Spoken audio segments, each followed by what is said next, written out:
Hello friends, welcome to my YouTube channel. तो हम अब आपको आज कुछ कथा आपको सुनाने जाते हैं। हमारे चैनल का नाम विश्वेश्वर वॉइस है। तो अब हम इस चैनल पर आपको कथा सुनाने जा रहे हैं। तो कथा इस प्रकार है, जो कि भगवान कल्कि जो कि कलयुग में अवतार लेने वाले हैं, उस पर एक कथा है जो कि इस प्रकार है।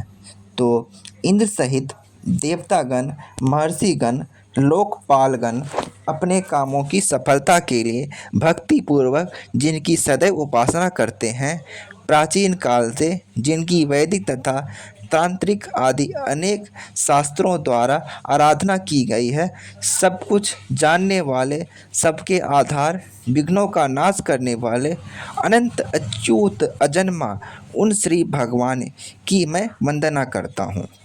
बद्रिकाश्रम निवासी प्रसिद्ध ऋषि श्री नारायण तथा श्री नर यानी कि अंतर्यामी नारायण स्वरूप भगवान श्री कृष्ण तथा उनके नित्य सखा नरश्रेष्ठ अर्जुन, तो उनकी लीलाओं को प्रकट करने वाली भगवती सरस्वती और उनकी लीलाओं के वक्ता महर्षि वेद व्यास को नमस्कार कर जय।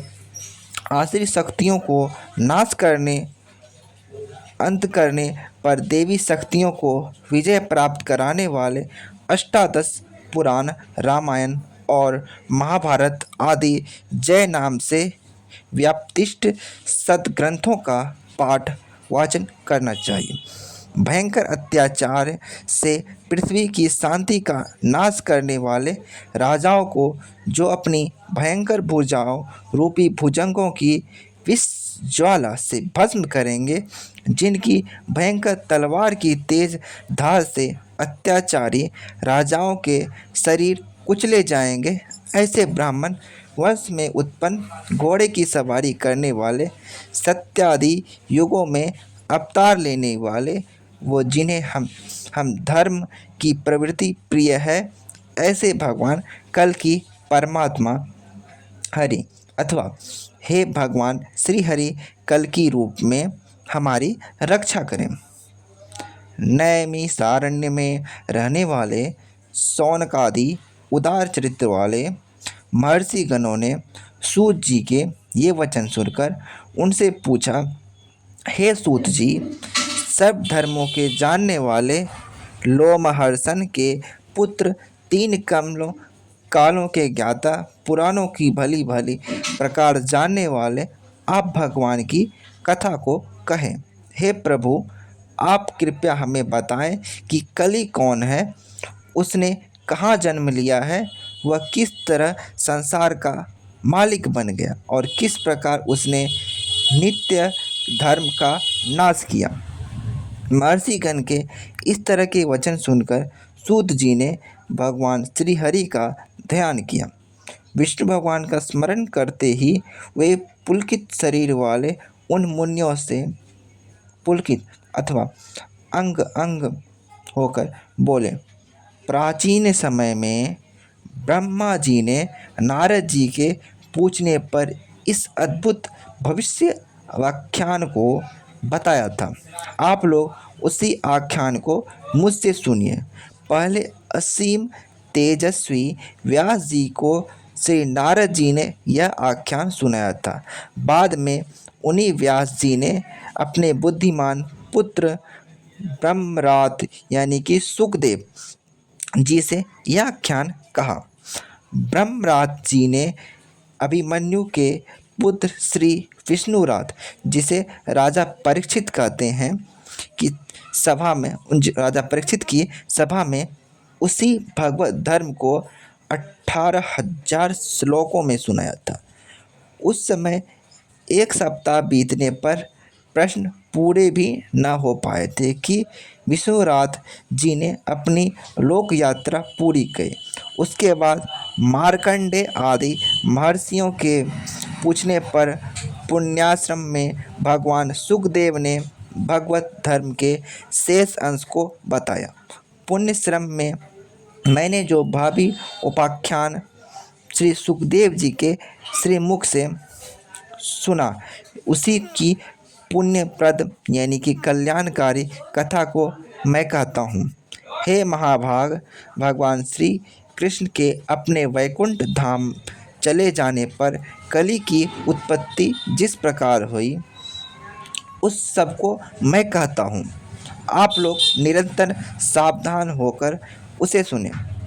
जगत के बनाने वाले लोक के पिता माँ ब्रह्मा जी ने इस इन प्रलय काल के अंत में अपनी पीठ से घोर मलिन पातक को पैदा किया। उनकी पीठ से पैदा हुआ पातक अधर्म नाम से प्रसिद्ध हुआ। उस अधर्म वंश के श्रवण कीर्तन यानी कि रहस्य जानने से और स्मरण करने से सभी प्राणी समस्त पापों से मुक्ति पाते हैं। तदंतर बिल्ली के जैसी आँखों वाली अत्यंत लुभाने वाली मिथ्या नाम की नारी उस अधर्म की पत्नी हुई। इस दंपति का अत्यंत तेजस्वी और महाक्रोधी दंभ नाम का पुत्र पैदा हुए। उसी अधर्म और मिथ्या से माया नाम की एक पुत्री पैदा हुई। सगर व माया और दंभ के संयोग से लोभ नाम का पुत्र, निकृत नाम की पुत्री पैदा हुई। फिर इसके बाद लोभ व निकृति के संयोग से क्रोध नाम का एक पुत्र पैदा हुआ। उसी क्रोध के हिंसा नाम की सगर्भा जन्मी। हिंसा और क्रोध के संयोग से कली का जन्म हुआ। कली ने बाएं हाथ में उपस्थ को धारण किया और तेल मिले काजल के समान इस कली के शरीर की चमकती काली कांति थी। कौवे के से पेट वाले, विकराल और चंचल जीव वाले तथा भयानक दुर्गंध युक्त शरीर वाले इस कली का निवास जुआ, शराब, स्त्री और सोने में कली की दुरक्ति नाम की भगनी हुई। कली ने दुरक्ति के गर्भ से भय नाम का पुत्र और मृत्यु नाम की पुत्री पैदा की। मृत्यु ने भय अथवा सभय या भयानक के वीर से निर्य नाम का पुत्र पैदा हुआ। भय और मृत्यु की एक पुत्री पैदा हुई जिसका नाम यातना था। निरय ने इसी यातना के गर्भ से हजारों पुत्र पैदा किए। इस प्रकार कली के कुल में बहुत से धर्म निंदकों का जन्म हुआ। धर्म की निंदा करने वाले ये लोग मानसिक व शारीरिक रोग, बुढ़ापे, ग्लानि, दुख, शोक और भय का सहारा लेकर यज्ञ, स्वाध्याय, दानादि, वेद तथा तंत्र आदि का विनाश करने वाले हुए। कली राज के ये अनुयायी संसार का नाश करने वाले झुंड के झुंड लोगों ने चंचल, क्षणभंगुर और कामुक मनुष्यों का शरीर धारण किया। ये लोग बहुत घमंडी, दुराचारी, माँ की हिंसा करने वाले ब्राह्मण योनि में जन्म लेकर भी वेद विहीन व दीन और सदैव शूद्रों की सेवा करने वाले हुए। ये मनुष्य धर्म, वेद, बहुत रस और मांस बेचने वाले, संस्कारहीन, क्रूर व कुर्तक करने वाले तथा काम वासना और पेट के गुलाम, अलमस्त और परस्त्रीगामी एवं नीच वर्ण संकर पैदा करने वाले हुए। ये कली के सेवकगण मनुष्य बौने, पाप में डूबे, दुष्ट मठों में रहने वाले तथा 16 साल तक की आयु वाले व अपने सालों के सगा बंधु मानने वाले और नीचों की संगति करने वाले हुए। बस और झगड़ों में क्षुब्ध, केश वेश को ही आभूषण के रूप में सजाने वाले अथवा केश विन्यास में आसक्त, धनी व ब्याज लेने वाले, कुलीन कहलाने वाले ब्राह्मण कलयुग में पूजनीय समझे गए। सन्यासी लोग, घर गृहस्थी के अनुरागी ग्रस्त लोग, अच्छे बुरे के ज्ञान से रहित शिष्यगण, गुरुओं की निंदा करने वाले और धर्म की ध्वजा उठाने वाले, साधु भले लोगों को ठगने वाले हुए। कलयुग में शूद्र लोग दान लेने वाले और दूसरों को सर्वस्व छीन लेने वाले हुए। स्त्री पुरुष की सम्मति ही विवाह समझे जाने लगा। दोस्तों की मित्रता अच्छी समझी जाने लगी अथवा मित्र ही सट हुए।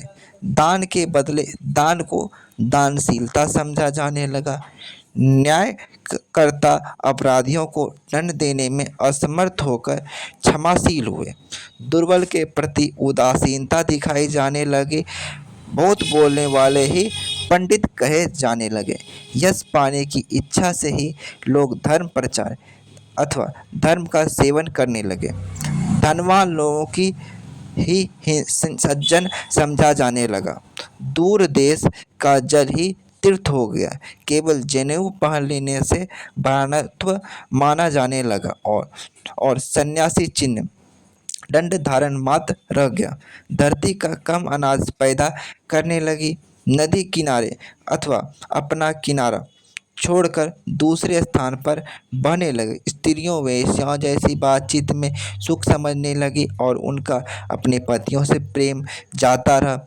दूसरों के अन्न के लालची ब्राह्मण लोग चांडालों के घरों में यज्ञ कराने लगे। सधवा स्त्रियां अथवा विधवा वैधव्य का आचरण त्याग कर मनमाना आचरण करने लगे।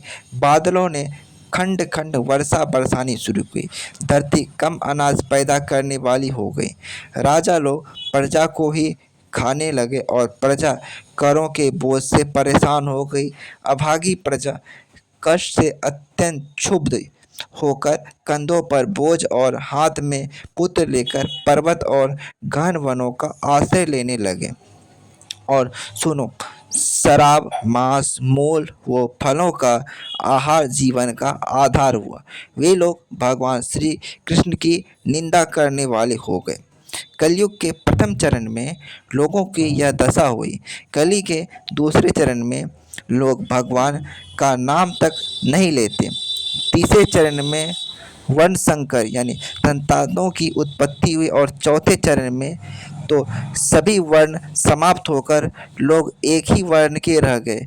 जाति पाति की कुछ न रही। लोग सत्कर्म और ईश्वर की आराधना को भूल गए। स्वाध्याय स्वधा स्वाहा व वृष्ट तथा ओंकार आदि के लुप्त होने पर सभी निराहार देवतागण ब्रह्मा जी की शरण में गए।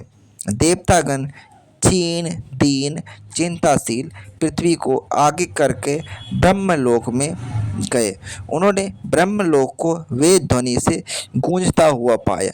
यज्ञ के कारण धुएं से भरे मुनि श्रेष्ठों से सेवित सोने की बनी वेदी में प्रज्वलित दक्षिणाग्नि यज्ञ के खंभों से सजे हुए और वन के फूल और फलों से परिपूर्ण उद्यान, जहाँ सरोवर में वायु के झकोरे से चंचल बेलों के बीच फूलों पर बैठे भौरों तथा सारस और हंसों द्वारा मधुर स्वर से माने प्रणाम आवाहन तथा सत्कार द्वारा पथिकों का स्वागत किया जा रहा है। वहाँ से शोकाकुल देवतागण अपने स्वामी इंद्र के साथ अपने अपने कार्य यानी कली द्वारा पैदा किए अपने दुखों को बताने के लिए ब्रह्म सदन के अंदर गए।